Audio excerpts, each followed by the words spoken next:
wish I had thought of this app. Anyone thought of that when they used an app? Man, I wish I had thought of that. Right? Okay, so then how many of you had thought, I wonder if this app actually makes any money?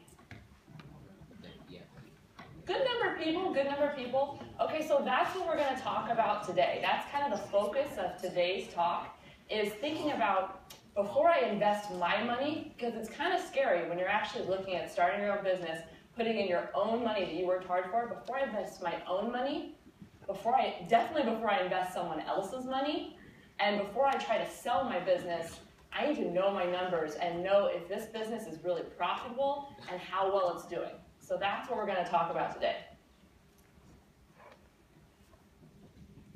If the clicker works. Should I do it over here? There must be an app for it. Okay, so before we talk about that, let's start with some golf balls, just to warm up. So let's say that I go to the store, or I go to a warehouse, and I buy a pack of premium golf balls. They're beautiful. I don't really play golf, but they're fancy golf balls, let's say. Whatever your favorite brand is, Callaway, TaylorMade. And I buy them for $10, and I go and I sell them to people for $20 a pack. So I bought them for $10 a pack, I sold them for $20 a pack. What's my revenue? Can anyone tell me? $10. Go ahead. Shout it out. What's my revenue? So I bought it for $10 a pack, I sold it, that's an answer coming up, I'm not calling you again in a second. Bought it for 10, sold it for 20, what's my revenue? Is that like 100%? What's my revenue? How much am I making? That's another answer that's coming up. How much am I just selling the product for? Go ahead. $20. My revenue is $20. So I bought the golf balls for 10, I sold them for 20, my revenue is $20. Now, what's my profit? $10. Profit is $10. Okay, so profit margin, that means of what I sold, how much did I keep? So how much did I profit from it? So what percentage is that? Go ahead. 50%. So my profit margin is 50%. All right, I'm calling on you next. So let's say now I buy, no, forget buying. Let's say I put on my sweatpants on a Sunday morning. I legally jump the fence into a golf course, legally, of course. I pick up a bunch of golf balls, I polish them, I clean them off, I put them in a package, and I go and sell them for $15 a pack. What's my revenue? $15. Great. What's my profit? $15. What's my profit margin? Go ahead. 100%. So this exercise just is here to show you that sometimes, even if you have a premium product, you might not be making as much money as you have just picked up some old golf balls. So that's something we want to keep in mind throughout this and throughout our businesses. So let's talk about the different kinds of businesses there are. Let's start with a service business. Can anyone tell me how they would describe what a service business is?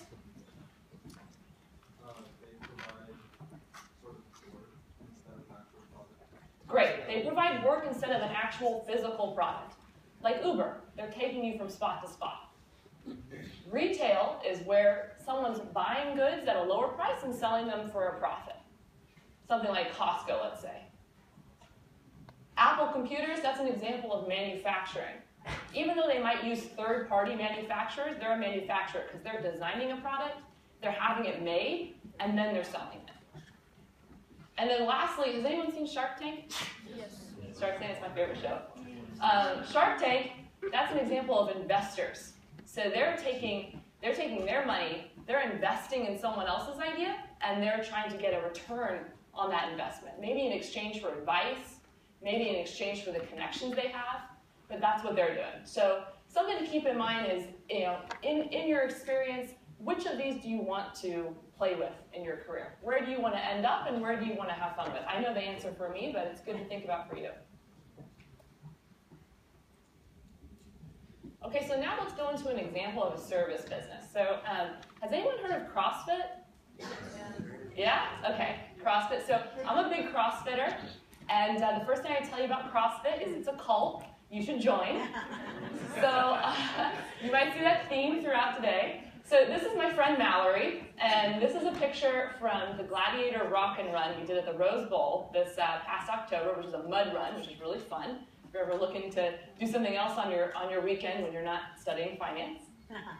So when Mallory isn't at CrossFit, she's a very familiar looking snow queen. Aww. So this is Little Royals, and this is Mallory's business.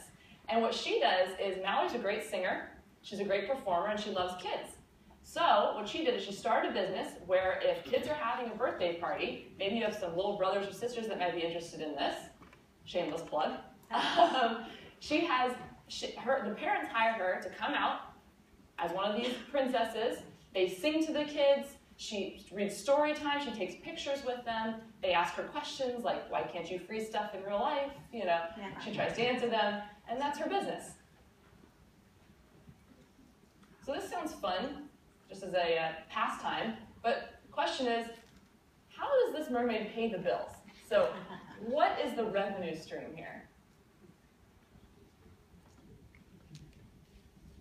And so she has two princess packages. We've got the mini princess package and the deluxe. The mini has story time, sing-along, a personal letter. The deluxe has some face paint and some crowns involved.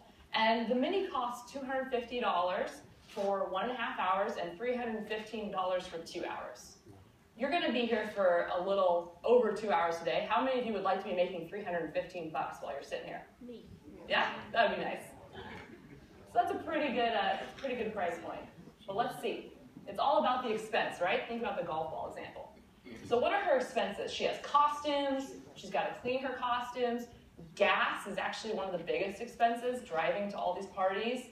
And some other stuff as well. She has crowns, advertising. Attorney fees are actually going to be one of your biggest expenses. Starting a business, she's got to ask them questions like, can I call myself the name of the Snow Queen, or do I have to call myself Snow Queen?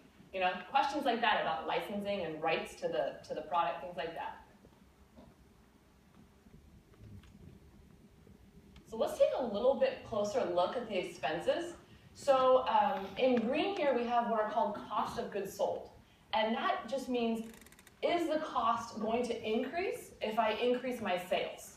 So whatever the cost is per party, if I have more parties, will that cost go up? So let's take gas, for example. If I have more parties, I've got to spend more gas getting there. So that's a cost of goods sold. The other type of cost is operating expenses. So those are expenses that are going to be around no matter what. So let's say you signed a contract to pay $20 a month in advertising. You're going to have to pay that whether or not you book any parties that month. So that's an operating expense. So that's the difference between those two.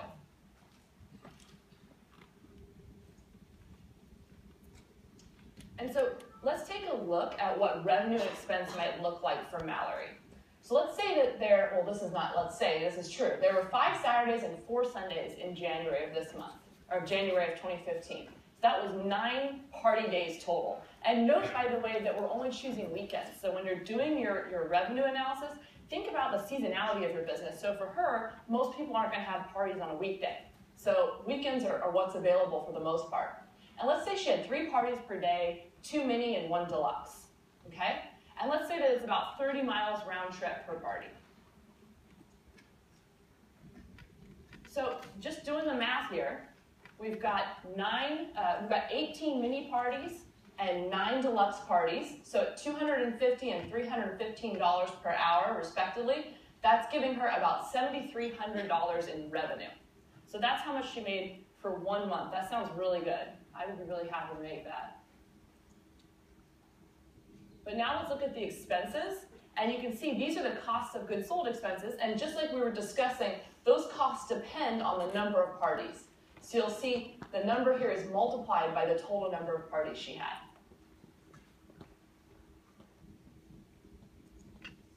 And then the operating expenses, those are going to stay fixed. So those were just what you saw on the previous page. That's a fixed amount per month. So that doesn't change.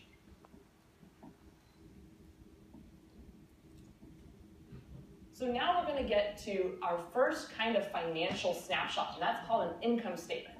So an income statement is meant to tell you how much money am I making at a specific point in time. So what do my financials look like at a specific point in time? So for the month of January, how did Mallory do? So we have that revenue number of $7,300. We have the cost of goods sold. And then we have the gross profit. So that's just a measure of how much revenue I'm doing compared to the costs for the product. And so you'll see that the gross profit here, about $6,600, is very close to the revenue. So is her profit margin high or low?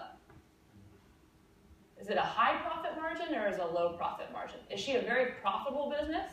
No. Yes, because she has $6,600 in costs of goods sold and $7,300 in revenue. So that's going to be a pretty high, that's going to be close to 90% profit margin. That's very good. We have operating expenses, which are fixed. We've got operating income here, which is the gross profit minus operating expenses. And then we have taxes, and that gives us our net income number at the bottom. So that's our net income at the end of the day. How much money is Mallory making in the month of January? So let's take a second here and look at one of these that's a real example. So if you ever want to see a real example, if you ever forget in your financials what these sheets look like, go to Google Finance. All public companies have these sheets already available. So this one is for a company you might recognize, Apple. And it's for a full year, 52 weeks. And you see at the top the revenue number, and then we have the cost of revenue. That's the same as the cost of goods sold. Then we have the gross profit. We have the total operating expense here. And then we have the income before and after tax, and then we have the net income. So what is the net income for this year for Apple? Can anyone tell me? It's a little bit of a trick. Yeah. $53,394,000,000. Great. $53 billion. Because if you notice, the units are in millions. So $53 billion. So, one day we'll get there.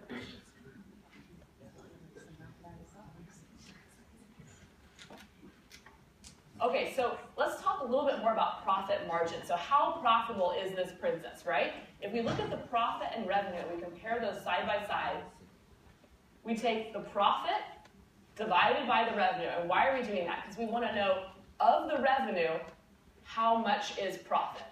So just because I made money doesn't mean I didn't spend money to get there. So of the revenue, how much is actual profit? How much can I go put in the bank? And so for that, we get 91%. That's a very profitable princess. And by the way, her mom makes her costumes, so this is a very profitable business. Yeah. Okay, so let's take a second and talk about taxes. I know that's an exciting topic, but just it's important to note. So if you looked back at the Apple example, you'd see that their income, I don't know how to go back, so that's not going to happen, but if you look back at the Apple example, you'll see that their income is calculated after all their expenses, and then after that you apply taxes. So you take income after the expenses, and then you apply taxes. So what's my point here? My point here is that businesses are taxed on profit, not on their expenses. Now, if you give me my paycheck for $100 and I go buy a $100 pair of shoes, I'm actually spending money I don't have, because at the end of the year, let's say my tax rate is 25%. I owe $25 to the government on that $100. But I just spent $100 on a pair of shoes. So for people, we have to pay taxes and expenses. For businesses, they get to deduct their expenses and then pay tax. So that's another really great reason to have a business. Okay, so let's talk about cash flow. So there's one thing that's missing with the income statement. Income statement tells you on the books how much money do I have, but how much cash do I really have? Now, why is there this discrepancy? Because Mallory booked in her income statement all of her parties for the month of January, but what if some people haven't paid her yet?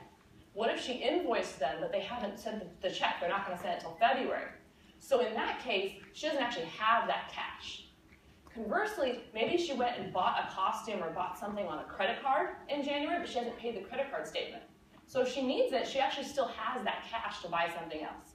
So that's what a cash flow statement is. It says to you, how much cash does the business actually have? And just to show an example again from Apple, so for the cash flow statement, they're going to start with the net income, the $53 billion from the income statement earlier, and they're going to make all these adjustments for the cash discrepancies that I just described, like the examples I described, and you end up with cash at the end. That's your cash flow.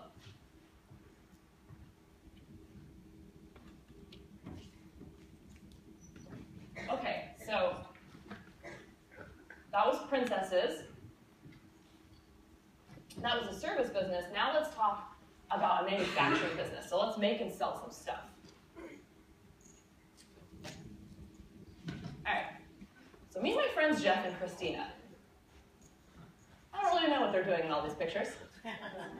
But when they're not doing that,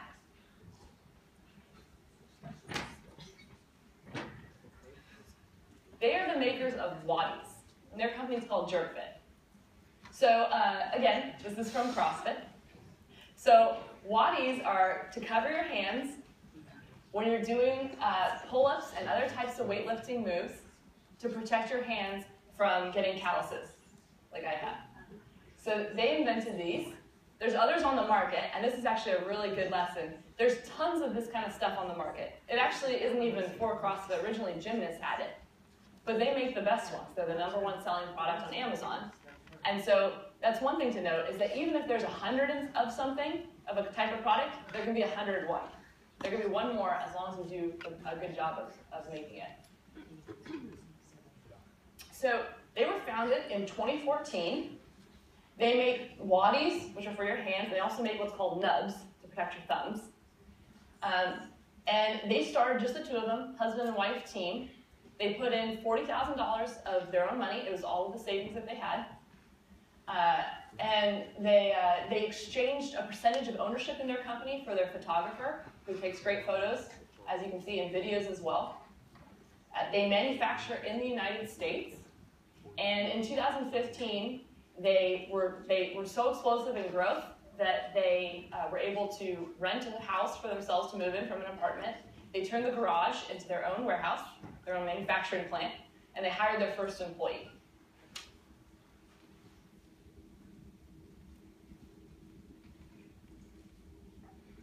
So question for you. How would you determine how many Waddies, how many units you had sold in 1 month? So take the month of January again. I want to know, at the end of January, how many Waddies did I sell in January? How would you figure that out? It can be the simplest of answers. Someone who hasn't answered yet. Anyone?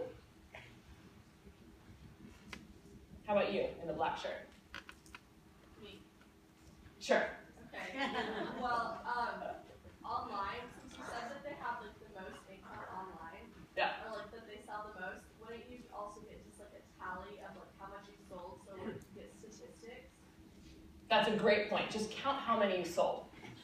So there could be a reason that you might not want to have to count that because, for example, they sell on Amazon, but they also sell on their website. So then you have to count both. So that's a great one way to do it for sure. Any other suggestions of how to do it? Yeah. Take the income. No, not your income, like the gross profit, and then you would divide it by how much each one costs. That's one way. That's one way. Just try. You take how many of your item you had before the month, and then you take how many you have afterwards, and you subtract those numbers and get how many you sold. That's a good idea. One question for you on that idea. So all these answers are good answers. You can count how many sold, and if you want to do it by inventory, so he said, count the number you have in inventory at the beginning of the month, count the inventory you have at the end of the month, and subtract. There's one more factor in that. What would be the other factor that might increase or decrease that number? Go ahead. Well, it's not only that, but like, do they like keep making, once they make like a bunch, do they stop making it for the month? That wouldn't make sense. What if they ran out during that month and then you would have to wait to make more? That's a great point. Is that what you were going to say too? They would have to take into account the damages that they have as well. That's a great point too. Okay, so what she said is, okay, we start with the inventory at the beginning of the month, start at the end of the month, but what if we manufacture more? So that's a great point. So let's take an example. At the beginning of the month, I have 40 waddies in inventory. During the month, I manufactured 10, and I didn't do this math in advance, by the way, so if I get the wrong answer, you have to tell me. So 40 waddies at the beginning of the inventory, manufactured 10, end of January, I have 20 waddies left in inventory. How many did I sell? 30 altogether now. Good, that sounds right. So 40 plus 10 is 50 minus 20 is 30.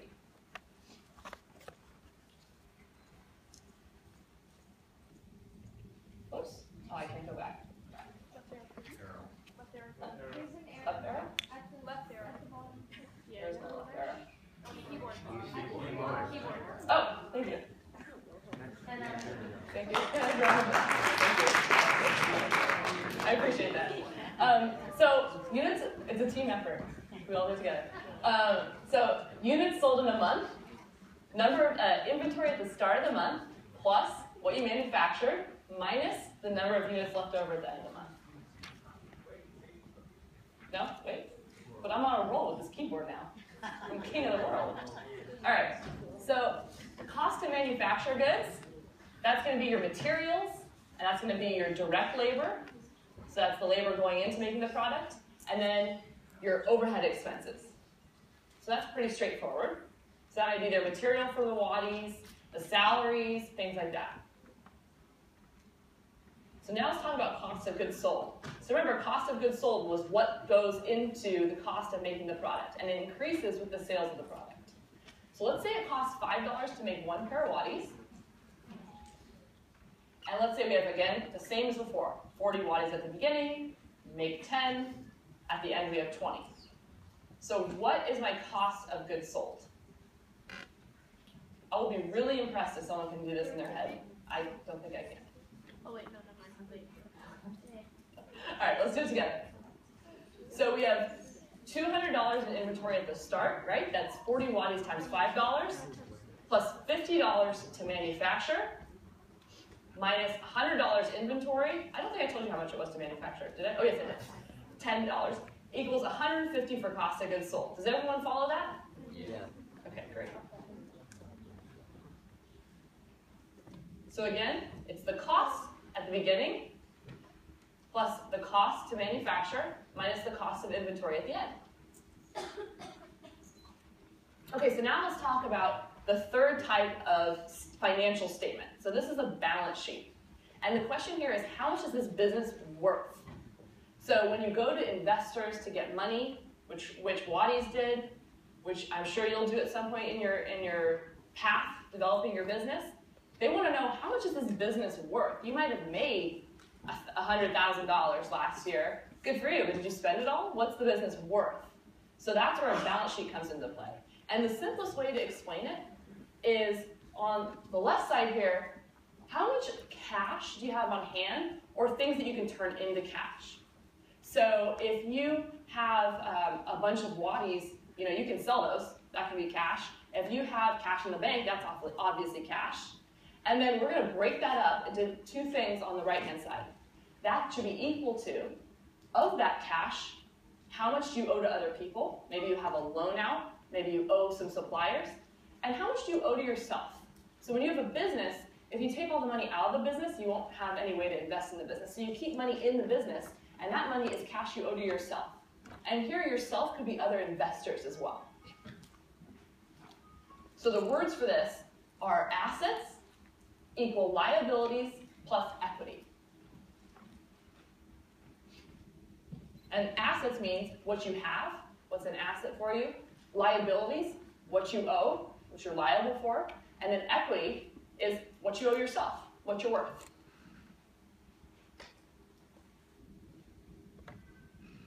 So let's look at an example for Waddies here.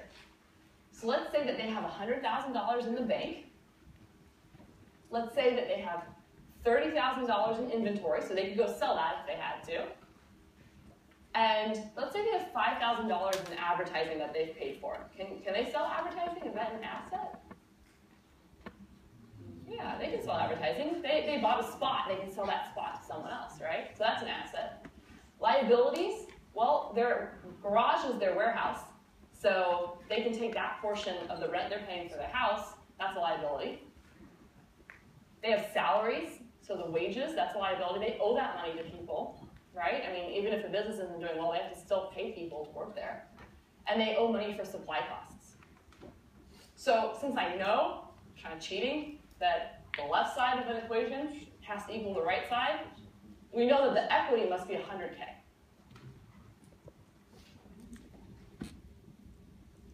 And another way to think about this, if you want to solve for equity, if you want to know what the business is worth, it's equal to the cash you have, the stuff you have, minus what part of that stuff you owe to other people. So it's equal to assets minus liabilities. And again, here's the balance sheet, or the first part of it for Apple. So there's their total assets.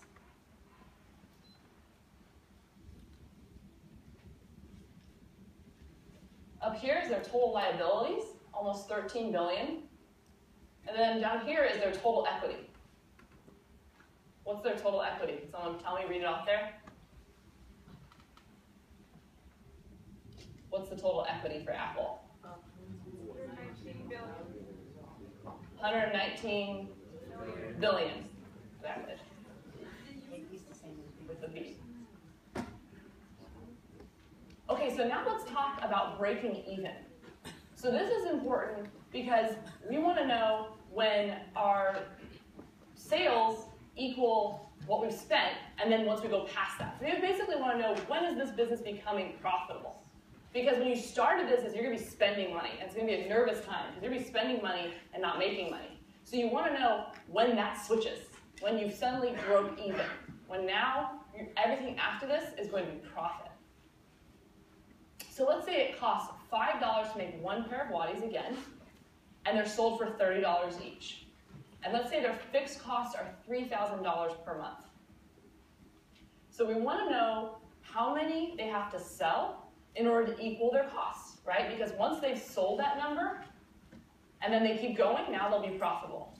So we want to know when sales equals costs. Sales equals costs. So let's say W is the number of waddies sold. This is a lot of math for a Sunday, I know. Bear with me. You got it? So sales is $30 times the number of waddies sold. You got it, buddy. You got it. Hang in there. Hang in there. $30 times the number of waddies sold. And what does it cost? $5 times the number of waddies sold plus your fixed expense.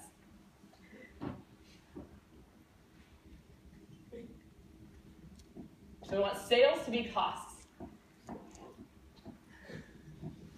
So we want the number of waddies that we sold, $30 times the number of waddies sold, to equal the cost. It costs $5 for each pair of waddies, plus $3,000 in fixed costs. For our next trick, we are going to do algebra.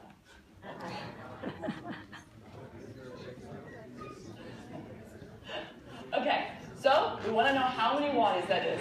That'll generate quite some excitement. So we're just subtracting, we're solving for W here. You're going to need to know this for your homework and for your sales that you're about to have when you start your business. So we have 3,000 divided by 25, so we have to sell 120 waddies a month to break even. Now, getting to this answer may not be your cup of tea, but knowing the answer is whether or not you're going to be going back to McDonald's or you get to keep doing your business.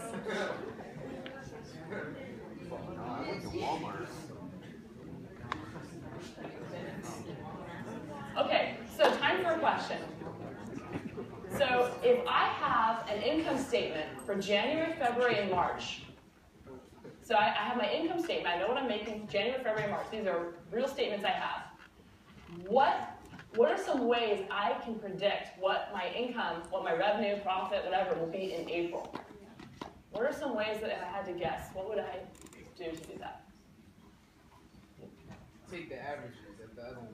Take the averages. So he said take the averages of the previous months. It's a great idea. Anything else? Look at patterns. What kind of patterns? Maybe buying trends, links and books. Buying trends. That's a great idea.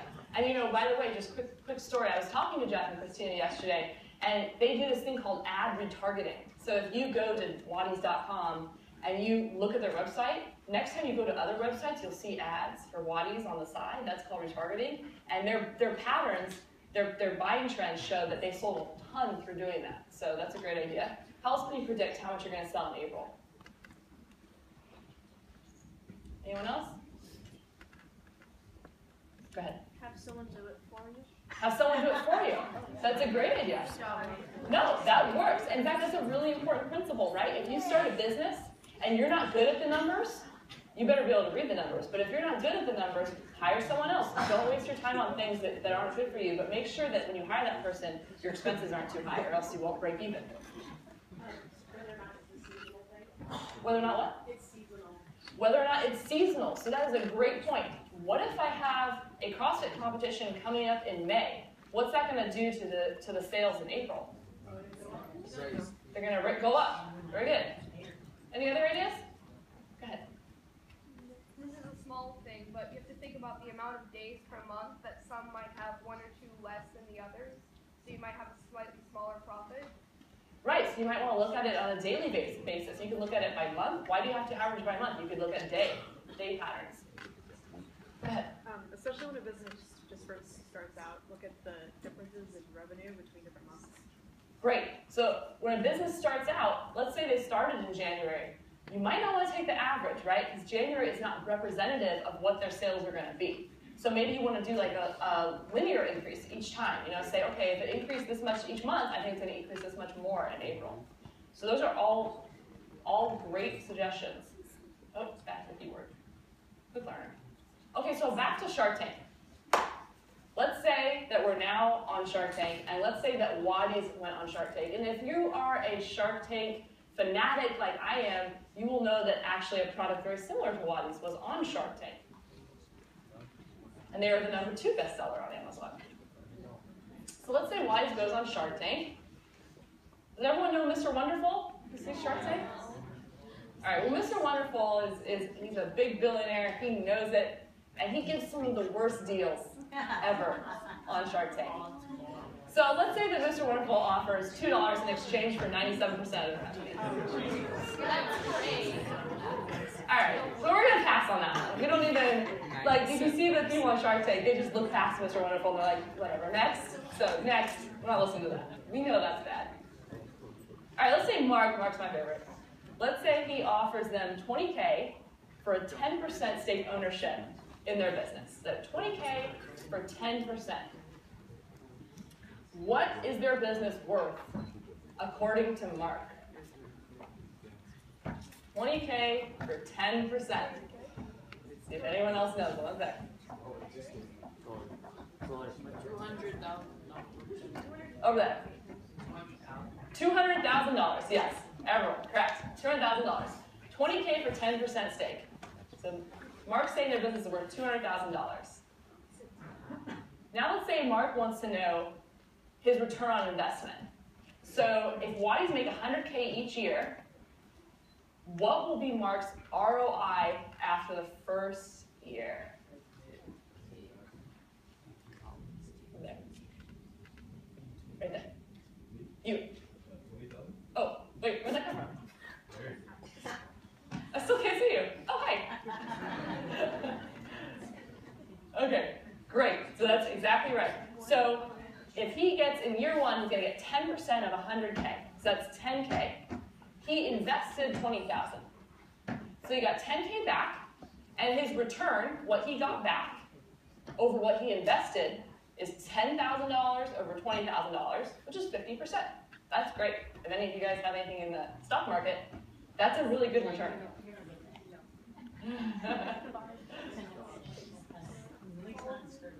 Okay, so how long, so let's assume that they make 100K every year, which is not the case, they keep increasing, but let's say, for sake of example, they make 100K every year. How many years will it take Mark to make his money back? Yes? Me? Yeah, you. Me? Yeah, you. Oh, yes, you. How many? 2 years. 2 years, correct.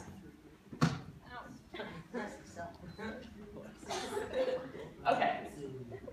So, that was just a little finance in the morning. Now it's your turn. One more friend of mine, meet my friend Monica. And by the way, if you thought that this one didn't have a CrossFit theme, I just want to point out that these are CrossFit horsepower cupcakes. So we're staying consistent with the message here. She is the owner of Cupcake Kingdoms, and they make paleo, vegan, gluten-free, all those delicious sounding cupcakes. So this is going to be your homework set. So here it is.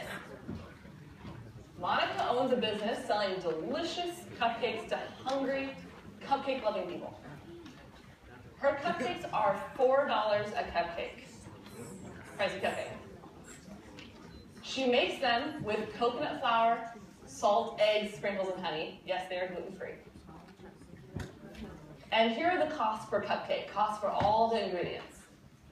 Now, she also has cupcake stands. It costs her $1 to make a stand, and if you order 10 cupcakes, she'll throw in a stand for free if you want. So she hired her husband to deliver her cupcakes for her. She pays him $400 a month. It's not doing so well so far. His next review is in a month. She also has to pay the city $35 a month for licensing. And she spends about $20 a month on marketing and promoting her cupcakes. And by the way, just another tangent. When I was talking to Jeff and Christina yesterday from Wadi, they spend for some of their advertising $400 a day. So, and it's really important for them. So that's why it's so important to know your costs.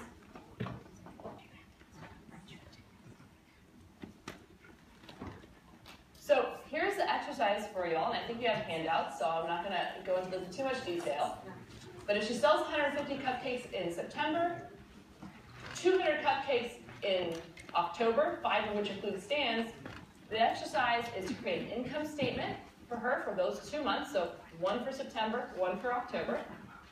Calculate the number of cupcakes she has to sell each month to break even. And then ask yourself, how many cupcakes do you think she might sell in November and December? And I believe there's also an advanced problem set too, I think, for some people who this isn't their first time here. So that's it. Thank you for listening, and talk to you soon.